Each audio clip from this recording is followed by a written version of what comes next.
안녕하세요. 말씀과 함께 새롭게 오는 소망의 아침입니다.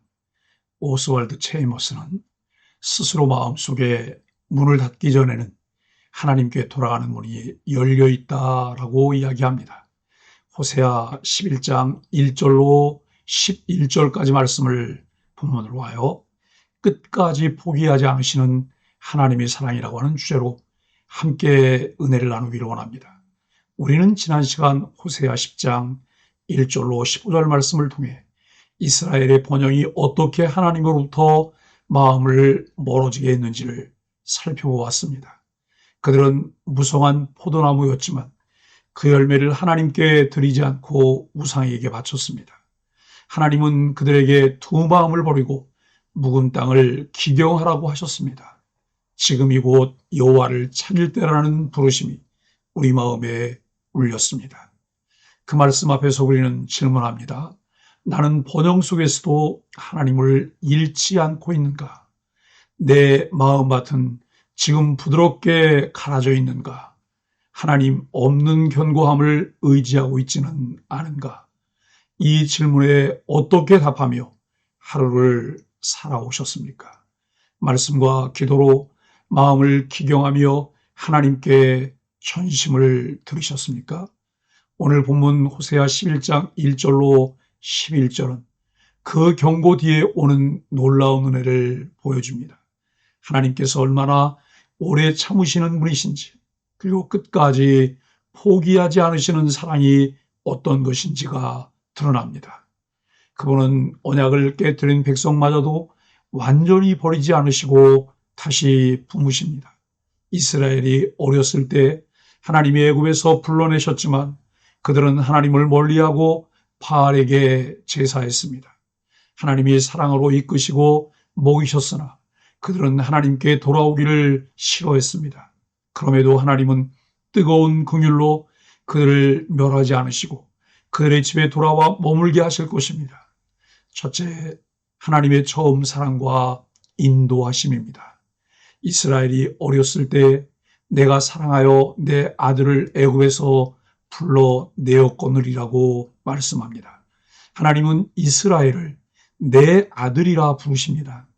출애굽 사건을 회상하시며 그들을 애굽 종살이에서 건져내신 일을 말씀하십니다. 마치 아버지가 어린아이를 팔에 안고 걸음을 가르치듯 그들을 이끌어 주셨습니다. 그들의 발걸음이 비틀거릴 때 붙잡아 주셨고 그들의 피로를 채우셨습니다. 하지만 이스라엘은 그 사랑을 잊었습니다. 오히려 바알을 섬기고 우상에게 제사하며 하나님을 떠났습니다. 여기서 우리는 묻습니다. 나는 하나님의 과거 은혜를 기억하며 살고 있는가?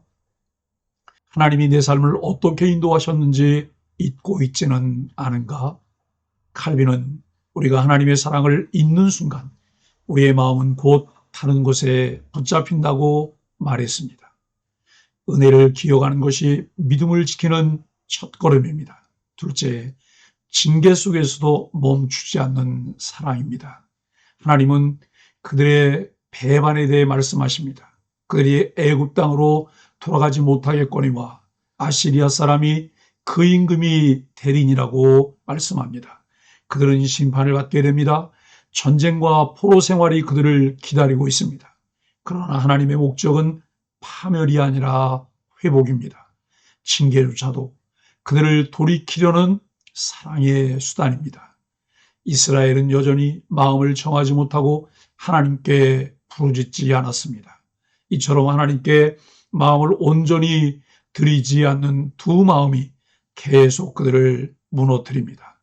여기서 우리는 자문해야 합니다. 나는 하나님의 징계 속에서도 그분의 사랑을 볼 수 있는가? 어려움이 올 때 하나님께 마음을 온전히 드리고 있는가? 찬송가 노랫말에 우리는 주님을 늘 배반하나 주 예수 여전히 날 부르사 그 참되신 사랑을 베푸시나니 내 형제여 주님을 곧 따르라고 합니다. 웨스트민스터 신앙고백서는 징계를 하나님이 자녀를 사랑하심의 증거라 부릅니다. 아버지께서 우리를 내버려 두신다면 이것이야말로 버림받은 증거일 것입니다. 셋째, 결코 포기하지 않으시는 하나님의 마음입니다. 본문의 설정은 8절과 9절입니다. 에브라임아, 내가 어찌 너를 놓겠느냐? 내 궁율이 불붙듯 하도다. 나는 하나님이요 사람이 아니니 진노 중에 너에게 임하지 아니하리라. 하나님은 진노 중에도 마음을 돌이키십니다. 그 이유는 그분이 언약의 하나님이시기 때문입니다. 사람처럼 감정에 휘둘리며 약속을 취소하지 않으십니다. 그분의 사랑은 조건이 아니라 본질입니다. 결국 하나님은 그들을 다시 부르시고 그들은 떨며 주님께로 돌아오게 될 것입니다. 그 사랑은 끝이 없고 회개하는 자를 반드시 품으시는 사랑입니다. 아브라함 카이퍼는 하나님의 사랑은 우리의 불성실보다 크고 우리의 실패보다 깊다고 말했습니다. 그 사랑이 오늘 우리를 붙잡고 있습니다. 사랑하는 소망의 가족 여러분, 오늘 그 사랑 안으로 돌아가라 촉구합니다. 오늘 본문이 우리에게 전하는 메시지는 분명합니다. 하나님의 과거 은혜를 기억하라. 징계 속에서도 그분의 사랑을 신뢰하라. 결코 포기하지 않으시는 사랑 안으로 돌아가라. 하나님은 우리를 포기하지 않으십니다. 우리가 넘어지고 배반하고 잊어도 그분은 언약을 지키시며 다시 부르십니다. 사람은 하나님을 버릴 수 있지만 하나님은 그분 백성을 버리지 않으십니다.